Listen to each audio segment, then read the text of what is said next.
This is Joseph Alexander Van Sant. I will present today what I call the Great Lake to Ocean hypothesis.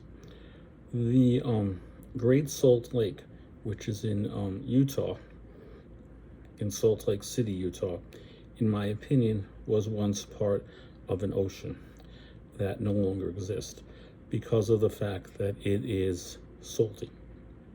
Salt is associated with oceans. If you go to the Moab area, particularly of Utah, what you see is that you appear to be at the bottom of a valley.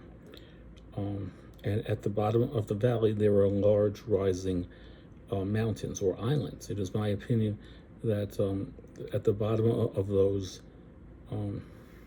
that area, there was water, and there was water, there was fish, and those other things. And at the top is an island, something like Manhattan Island. If the Atlantic Ocean were to empty, and you were at the bottom of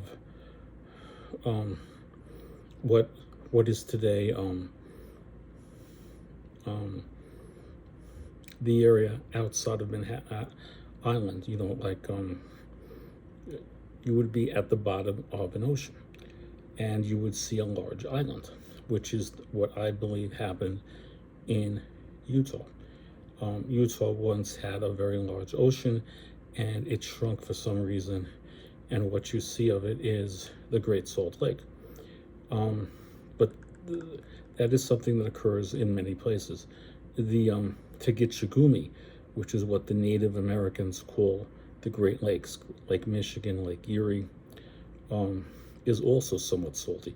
That also may have been part of this large ocean. The Caspian Sea, which is in Europe, is also salty. That also may have been part of an ocean. That is according to Michael Wood, did a book and a documentary in the footsteps of Alexander. In the documentary particularly, he mentions Alexander's wall, some wall that Alexander the Great built to mark his empire, part of which is in the Caspian Sea area. And he mentions that the Macedonians drank from the Caspian Sea, and they noted it was less salty than the Mediterranean. They also apparently fished there. Michael Wood mentions this in the footsteps of Alexander. I read both the book and I saw the documentary. I know for sure it's in the documentary. This is Joseph Alexander Van Sant. Good day.